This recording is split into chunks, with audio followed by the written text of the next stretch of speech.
사랑의 주님 감사합니다. 무엇과도 바꿀 수 없는 주님을 쫓아 이 자리에 나왔습니다. 주님 영광 받으시고 오늘 이 시간 주의 큰 은혜와 능력이 함께하길 원합니다. 주의 종의 입술과 생각과 마음을 주관하시사 온전한 말씀 가운데 우리가 부흥의 길, 주가 원하시는 이 신앙의 성장, 하나님 앞으로 달려가는 그 길을 찾아 나가는데 부족함이 없게 인도하여 주옵소서. 예수 그리스도의 이름으로 기도드립니다. 아멘. 감사합니다. 오늘 말씀을 보도록 하겠습니다. 열왕기하 23장 1절부터 3절입니다. 열왕기하 23장 1절부터 3절입니다. 우리 한 절씩 교독하도록 하겠습니다. 왕이 보내 유다와 예루살렘의 모든 장로를 자기에게로 모으고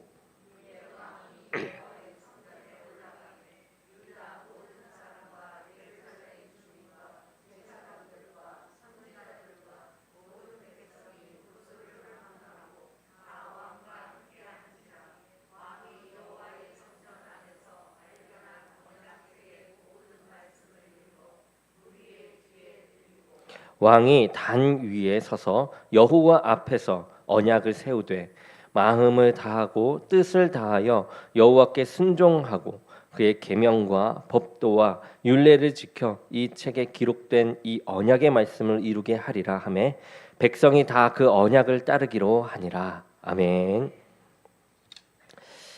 오늘 말씀의 제목은 개혁자라는 제목으로 말씀을 전하겠습니다.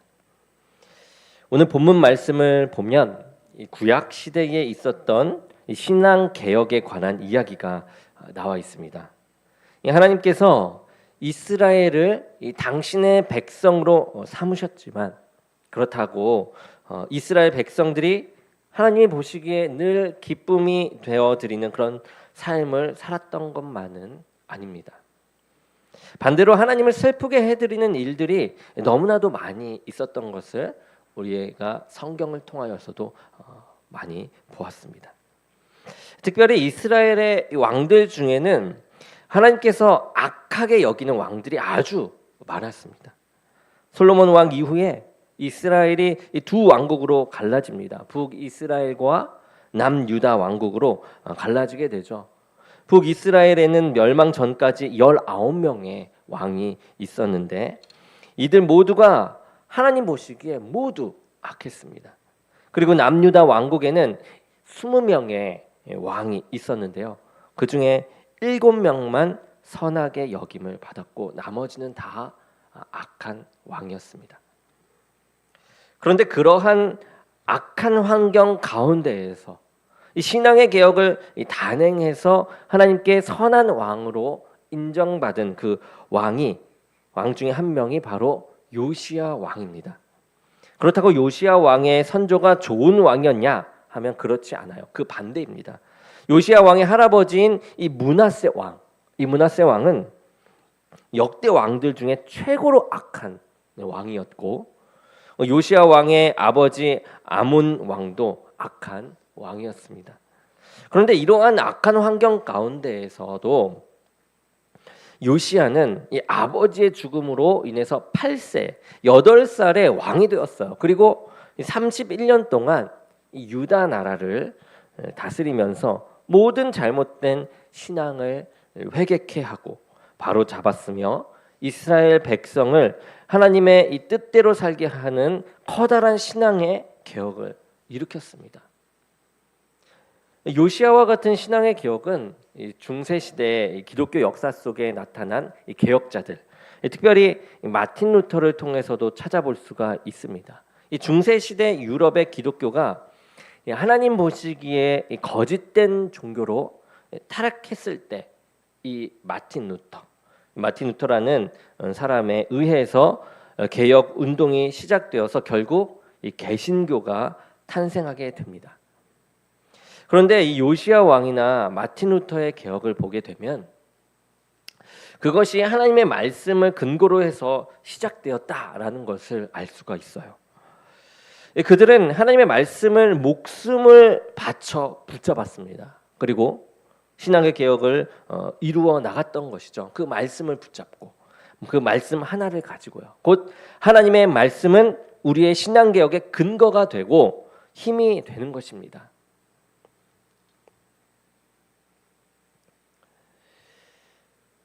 우리가 이 시점에서 우리 개인과 교회의 신앙의 모습을 살펴보면서 우리의 신앙의 모습이 하나님 보시기에 어떠한지 우리가 오늘 살펴보는 시간이 되기 원합니다. 먼저 신앙의 개혁은 하나님의 말씀을 통하여 우리의 이 잘못된 것들을 깨달음으로 이제 우리가 시작됩니다.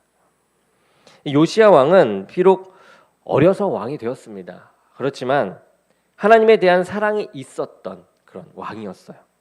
다윗 왕과 같이 하나님께서 보시기에 선한 왕이 되기를 원했던 왕이었습니다. 그래서 우상을 제거하고 방치되었던 하나님의 성전을 다시 수리하고 또 재건을 하는 일에 힘을 썼습니다. 그러한 요시야 왕이 옷을 찢으며 남유다가 지은 이 죄에 대해서 분개하며 신앙의 개혁을 더욱 단행하게 된 것은 그가 하나님의 말씀을 이제 발견했을 때예요. hil기야 제사장이 성전 수리를 맡아서 진행하던 중 하나님의 이 율법책을 발견하게 됩니다. 그때 발견을 하게 돼요. 그 말씀을 읽습니다. 요시야 왕이 읽게 됩니다. 그것을 읽은 이 요시야 왕은 이 말씀을 읽어보고서 얼마나 그들의 삶이 이 하나님의 뜻에서 어긋났는지를 깨닫게 돼요. 하나님의 말씀을 대하기 전에는 자신들이 얼마나 큰 죄 가운데 있었는지 전혀 몰랐습니다. 그런데 이 하나님의 말씀을 대하고 보니까 명확하게 자신들의 삶의 거짓과 이 죄악을 깨닫게 된 것이죠. 하나님의 말씀이 이렇게 신앙개혁의 근거가 되었던 것입니다. 중세시대 기독교 안에 일어난 이 종교개혁도 하나님의 말씀이 근거가 되었습니다. 오직 말씀으로. 마틴 루터가 살았던 1500년대에는 하나님의 말씀이 이제 사라진 시대였습니다. 그 당시에 로마 카톨릭 교회는요, 이 서민들이 성경을 읽지 못하도록 했어요. 왜냐하면 사람들은 무지하기 때문에 이 성경 말씀을 읽고 잘못 해석할 수 있다라고 여겼기 때문입니다. 더군다나 그 당시에 이 성경을 주어도 일반 서민들은 읽지를 못했습니다. 그 글자를 몰랐거든요. 성경은 라틴어라는 오래된 언어의 말로 쓰여져서 사람들이 사용하는 그 일상적인 용어, 언어인 이 독일어와는 달랐기 때문입니다. 이 로마 카톨릭 교회는 사람들로부터 이 하나님의 말씀을 접하지 못하도록 빼앗아 갔습니다. 마틴 루터도 마찬가지였어요. 그도 이 수도사 생활을 한 사람입니다. 수도사 생활을 하면서 하나님께 이 미사를 드리고 기도도 했지만 이 하나님의 말씀인 이 성경을 읽을 기회가 없었습니다. 마틴 루터는 교회의 가르침에 따라서 이 교황이 베드로의 후예로서 교회의 반석이라고 여기며 이 교황의 가르침에 절대적으로 순종하려고 했습니다. 그렇지만 성경에 대해서는 무지했어요. 그런데 이 마틴 루터의 이 신앙적인 삶의 커다란 변화의 사건이 나타나게 됩니다. 사건을 맞이하게 돼요. 그것은 그가 성경을 접하면서 바뀌게 됩니다. 이 마틴 루터는 그의 선임 수도사인 이 스타우피스의 이 추천으로 새로 세워진 이 비텐베르크 대학의 성서 교수로 이제 가게 됩니다. 그곳에서 성경을 이제 접하게 된 것이죠. 그리고 그 말씀을 이제 연구하게 되었습니다. 하나님의 말씀을 대하면서 이 마틴 루터는 그 당시에 이 로마 카톨릭 교회가 얼마나 이 하나님의 말씀에서 이 벗어나서 왜곡되고 타락한 상태에 있는지를 깨닫게 되었습니다. 성경 말씀을 읽다가 교황이 아니라 이 주님이 교회의 머리임을 깨닫게 되었어요. 그리고 그 교회 안에서 이루어지는 수많은 거짓을 보게 되었습니다. 그 중에 하나가 바로 면죄부였습니다. 면죄부. 교황 리오 10세가 성 베드로 성당을 짓기 위해서 자금이 필요했어요. 그러니까 이를 조달하기 위해서 이 면죄부라는 문서를 팔게 됩니다. 이 면죄는 무엇이냐? 그것을 사게 되면 죽어서 연옥에서 이 죄값을 치르기 위해서 고생한 사람들이 천국으로 바로 올라갈 수 있도록 죄를 면케한다라는 것이에요. 그러니까 죄를 지으면 이 연옥이라는 곳에 있는데 이 연옥에 있었을 때 이 죄값을 치르기 위해서 기존에 있던 사람들이 고생을 하게 되는데 천국에 바로 올라갈 수 있도록 그것을 면제케 해주는 면죄부를 줬다라는 것이죠. 팔았다라는 것입니다. 이 사람들은 그 말이 교황의 가르침이니까 진리라고 믿고 의심 없이 그 면죄부를 사기 시작했습니다. 이 면죄부만 있으면 내 죄가 사해져서 바로 천국에 올라갈 수 있다. 이것이죠. 하지만 아무리 이 교황의 말이라고 해도 그 가르침은 성경에 나와 있지 않은 거짓이었습니다.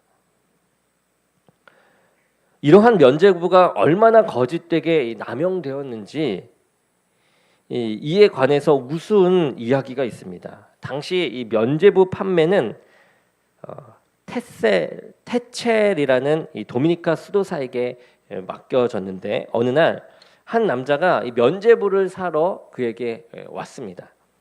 그 남자가 테셀에게 묻기를 이 면죄부를 사면 과거에 이 죄 지은 것뿐만 아니라 혹시 앞으로 지을 죄에서도 사함을 받을 수 있냐라고 물었어요.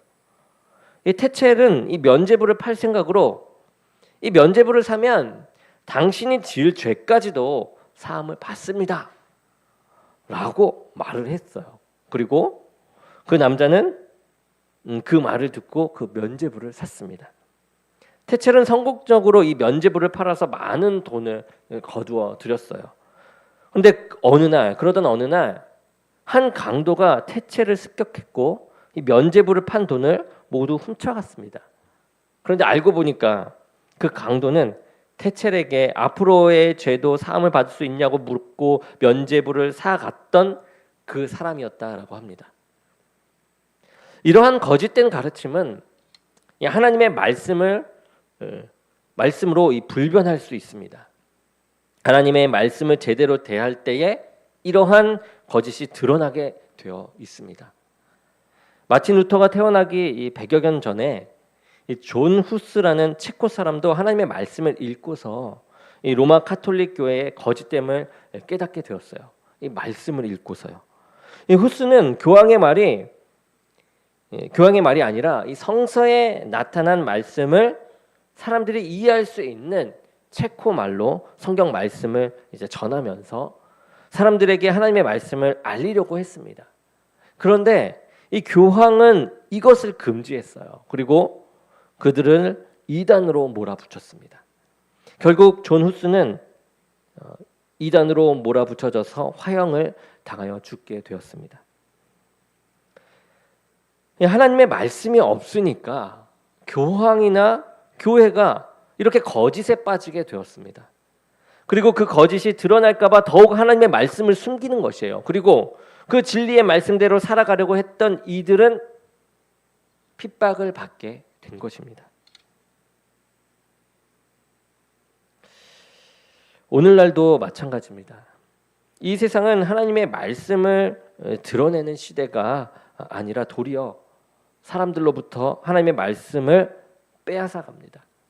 하나님의 말씀을 고리타분한 말로 여기게 해요. 삶이 바쁘고 성경을 읽을 시간도 없다라고 말을 합니다. 그래서 사람들로 하여금 이 거짓에 속아서 자신의 유익을 위해서 하나님의 뜻을 저버리고 거짓과 이 분열 속에서 살아가도록 만듭니다. 하나님과의 시간, 말씀으로 가까이 갈 시간을 아예 뺏어 버리는 것이죠. 하지만 성도는 하나님의 말씀을 삶의 근본으로 삼는, 그것으로 근본으로 삼아 사는 사람들입니다. 하나님의 말씀으로 세상의 거짓을 분별하고 그 말씀대로 변화된 삶을 살아가는 개혁자가 바로 성도인 것입니다. 그리고 또한 이 신앙의 개혁은 하나님의 말씀을 통해서 하나님의 은혜를 깨달을 때에 일어나게 됩니다. 이 구원이라고 하는 것, 이 구원이라고 하는 것은 우리의 신앙생활에 있어서 이 중심된 관심사입니다. 이것은 이 마틴 루터에게서도 마찬가지였어요. 루터가 살던 당시 사람들의 주된 관심 중에 하나는 바로 구원이었습니다. 왜냐하면 그들은 언제 죽을지 모르는 이 죽음의 공포 속에서 살고 있었기 때문이에요. 이 당시에 유럽에는 곳곳에서 이 흑사병이라는 전염병이 돌고 있었습니다. 그래서 유럽의 인구의 3분의 1 이상이 죽었다라고 합니다. 루터도 자신의 친한 친구가 이 병으로 죽는 것을 보았어요. 그리고 자기 자신도 언제 죽을지 모르는 그 공포 속에 있었습니다. 그러다가 보니까 죽어서 구원을 받을 것인지에 대한 사람들의 이 관심이 쏠리게 된 것이죠. 그러던 중에 1505년 7월에 마틴 루터가 여행을 마치고 학교로 돌아오는 길이었어요. 커다란 폭풍을 만나게 됩니다. 그리고 커다란 번개가 내려치는 그런 가운데서 마틴 루터는 죽음의 공포 속에서 자신을 구해주시면 수도사가 되겠다라고 미친 듯이 기도를 합니다. 그리고 마틴 루터는 수도사의 삶을 통해서 구원의 확신을 얻을 수 있을 것이다라고 기대를 했습니다. 당시에 로마 카톨릭에서는 구원을 위해서 두 가지 조건이 필요했어요. 하나는 십자가를 통한 하나님의 죄 용서의 은혜와 또 한 가지는 사람들의 선한 행위였습니다. 그래서 사람들은 구원에 필요한 이 공적이죠. 공을 쌓는 것, 이 공로를 쌓기 위해서 수많은 노력을 했어요. 마틴 루터도 그 구원의 공적을 쌓기 위해서 수도원에서 수련을 했고 고행을 했습니다. 그리고 성지인 이 로마도 방문을 하고 이 면죄부도 사봤습니다. 그런데 그러면 그럴수록 자신은 구원받을 만큼 의로운 자가 될 수 없다는 절망감에 빠져들게 되었어요. 그러다 보니 사람이 성취할 수 없는 구원의 이 엄격한 기준을 제시한 하나님에 대해서 어떻게 생각합니까? 두려워하며 또 증오하게 되었던 것이요, 원망하게 되었던 것입니다. 왜 이렇게 구원받기가 힘든 것입니까? 라고 하면서요. 그런데 그러한 루터가 하나님에 대한 오해가 이제 풀리고 증오하던 하나님을 사랑하게 된 것은 바로 이 성경 말씀을 통해서 하나님의 구원의 은혜를 깨달았을 때입니다. 마틴 루터는 로마서 1장 17절에 복음에는 하나님의 의가 나타나서 믿음으로 믿음에 이르게 하나니 기록된 바 오직 의인은 믿음으로 말미암아 살리라 함과 같으니라 라는 그 말씀을 통해서 하나님의 은혜를 깨닫게 되었습니다. 로마 카톨릭 교회의 가르침에 의해서 그 말씀을 대할 때에 그 말씀을 이해하기를 사람이 구원을 받기 위해서는 구원에 이를 만큼 의로운 자가 되어야 한다라고 알고 있었어요. 그런데 이 성경 말씀을 접하게 되면서 깨닫게 된 그 진리는 구원은 사람이 스스로 의롭게 되어 구원받는 것이 아니라 예수 그리스도를 구세주로 믿는 그 믿음으로 의롭게 되어 구원에 이르게 됨을 깨닫게 된 것입니다. 그래서 그것이 복된 소식임을 이 마틴 루터는 알게 되었습니다. 하나님의 말씀에는 구원의 은혜가 있습니다. 사람이 무수한 죄 가운데 있을지라도 하나님은 우리의 죄악을 뛰어넘는 더 크고 강력한 그리스도의 보혈의 은혜로, 그리고 그 은혜를 믿는 그 믿음으로 우리에게 살 길을 허락해 주신 줄로 믿습니다. 오늘날에 이 세상 사람들이 스스로를 구원하기 위해서 많은 노력을 합니다. 사람의 이 구원이 면죄부를 삼음으로 이루어지고